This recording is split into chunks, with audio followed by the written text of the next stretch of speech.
Okay guys, welcome back to the channel. Matty boy, we have some new hybridos in the door. Very nice ones. Yes. Some of our favorites. We do love the Titleist hybrids. Yep, TSI2 and 3.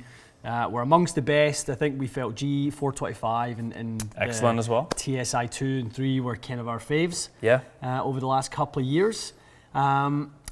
Slight modifications to steal a Titleist line, an evolution, not a revolution. Yeah, that's fair. When it comes to the hybrids, something that they've not made wholesale changes in. They've just found ways for them to evolve. Yeah, which makes sense. Yeah. As we said, they are always some of the best performing hybrids ever since what, 818 or so? 816 into 818, yeah, and then into original TS. So it's been a while. They've had a good legacy. They've had good progression, and they've stayed on a path where they've made refinements along the way, which is good. I think that's what's allowed them to get to this point. I mean, I think beyond this, it might start getting, quite difficult. I think we're almost at that point now where they're making changes, and they'll surprise, I'm sure, in a couple of years' time with something we go, oh, that was good. Right. But up until this point, we're looking at these going, yep, this looks like kind of the destination from a design perspective. I mean, it has been for the driver and the 3-wood. That's what definitely they've kind of reached such a pinnacle, and they've become such a one to beat for this year. Definitely. Kind of expect the same. I mean, these have they've got big shoes to fill. They definitely do. A couple of nice changes. So TSR2, when we look at its design, it's gotten a little bit bigger. Yes. Footprint-wise, a little bit bigger. When you put them side by side in the plane position, you can sort of noticeably now see TSR2 is always been a little bit deeper front to back, but now is a little bit longer toe to heel. Yeah, it's just a bigger club overall. Yeah, so I think, from a design perspective, guys, what that's going to provide the user is more neutrality. It's going to be easier to hit them straight. It's still the bugbear of golfers that hybrids kind of tend to overdraw a little too easily for those not looking for that.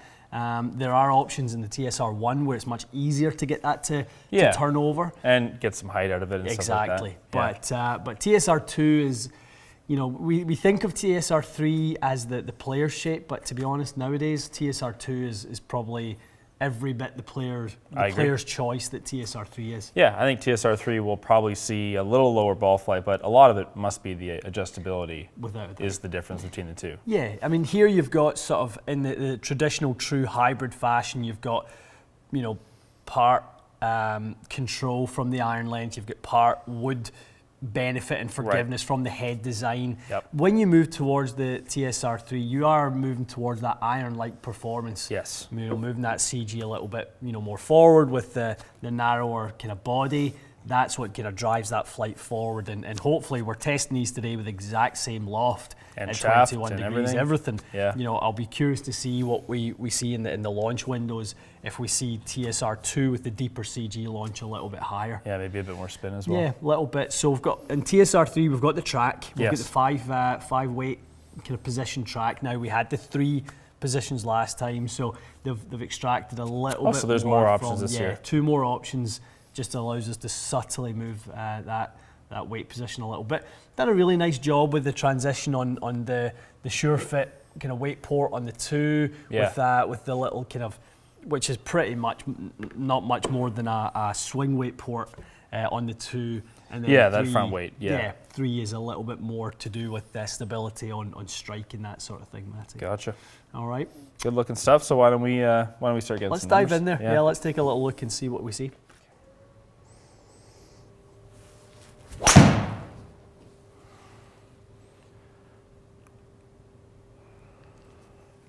Yeah, pretty good there, Matty lad. That's nice.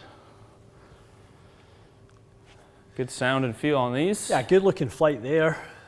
I love that from 230. Certainly not screaming kind of distance and things like that. 4500s with plenty of spin. That's good too. Yeah, nice strike. Just turned it a little bit, so spin will come down. A little more distance, but not 234 on a draw, probably. Yeah, you're right. It kept the spin. Pretty good. Really nice there. That was gorgeous. So, wow, look at the height on that. The peak and softness of that flight, Matty, is gorgeous. That's exactly what we want. Oh, really good. Matty boy, that's so nice. And it's just straight as a string. Actually, even faded a little bit. Those last two, you know, if you were working in the bay with me right now and we were working on a little 230 club, I'd be all over I'd be this. ecstatic.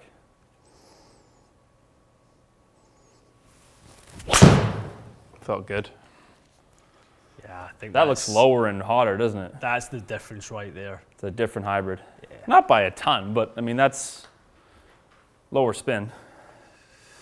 Kind of like what we talked about with Vosh in the Mizuno new driver video. Yeah. When you shorten that blade length and pull the center of gravity towards the shaft, what you make it easy to do is rotate the head. Which is probably why they have the weight track options, because you may need to actually neutralize it a little bit. Exactly.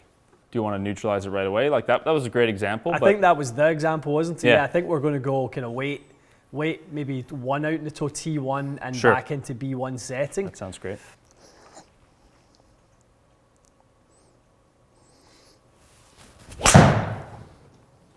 That's a good start. Just catch the edge of the green. I know it wasn't the best. I might have healed it a bit. Pretty good. But it's a pretty cool amount of ball flight adjustment that really turned it into a fade. Yeah. That felt really good. Nice, Matty, lad. Yeah, so you neutralized this really well, well. Isn't it? It's changed a lot. I mean, it's taken that hot ball out as well. Totally. So the carry's kind of softened.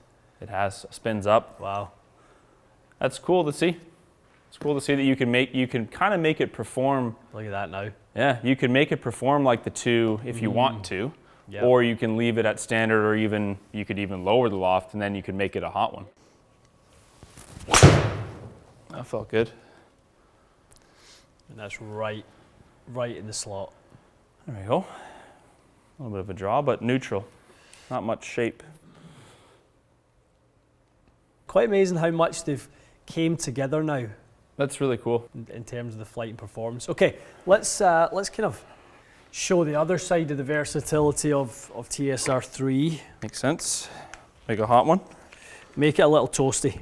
Okay, if there was such a thing as a TSR4 hybrid, this would be it. We're creating it. Yeah. Love it. So we're basically taking some of that stability away by moving the CG into H2, the heel port. Yep. So moving it into its most rotational position. We're bringing the line go back to neutral and the loft down to 20. So down 1 degree. So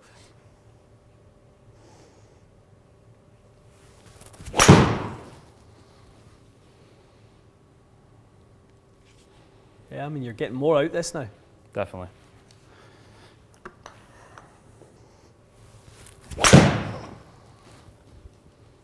That's different. Yeah, it's a beauty. That's higher launch, quick, or high launch, not higher, high launch, quick with less spin. Yeah. Yeah, 100%. 1432, 48 ball. Nice. It's good too. Yeah, no, you're right. It doesn't have to hook, but it still has more horsepower in it. Yep. Just gives you a little bit of an increased rate of rotation. Good for ball speed. You know, face angle dictates the launch conditions.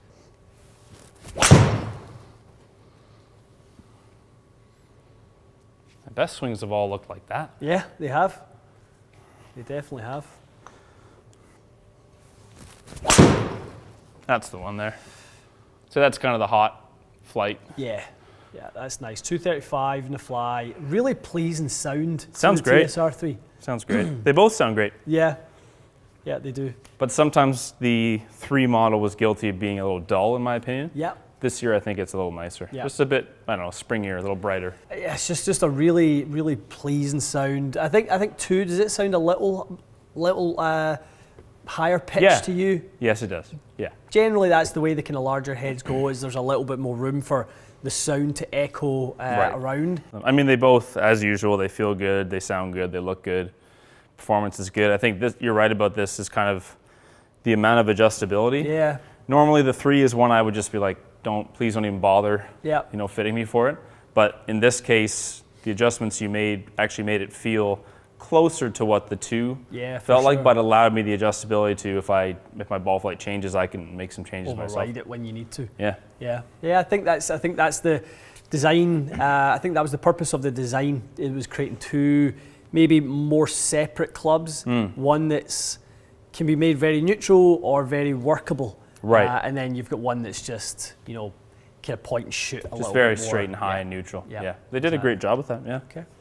Good, good. Guys, I know this is always one of the most anticipated hybrid reviews. We've been seeing the request for this one we have. for a couple of weeks. When are you guys going to be doing it? So here we have it. Keen to get them compared to some of the other competition. I think we need to do that with the hybrids out there this year. You know, Stealth 2 and Stealth 2 Plus against these two would be a nice test. Would be. Obviously G4 430 now, you know, just the one head in that family, but you know, maybe up against TSR2, that's kind of our volume, probably our volume product. It's going to be one of the two of those would be one again of the two for the year. And honestly, they'd probably be two of the ones I'd look at for my own bag. Definitely, so, yeah. Definitely. You still thinking G430? I liked it a lot when we tested it, but it's been, to be fair, it's been 3 months. It's been a while. So I'm not sure if it will fly quite the same way that I remember. Yeah. But I want to test it again for sure. What's in the bag retest maybe? Yeah. Love it, love it. Okay, guys, let us know if you tried it. You know, keen to hear what's your thoughts right now. I think there's more movement towards higher lofted fairway woods than ever before. So, and I'm hearing less movement towards driving irons and utility irons. So, it seems to be the choice is kind of hybrids and fairway woods now, higher lofted fairway woods. So, keen to hear your thoughts.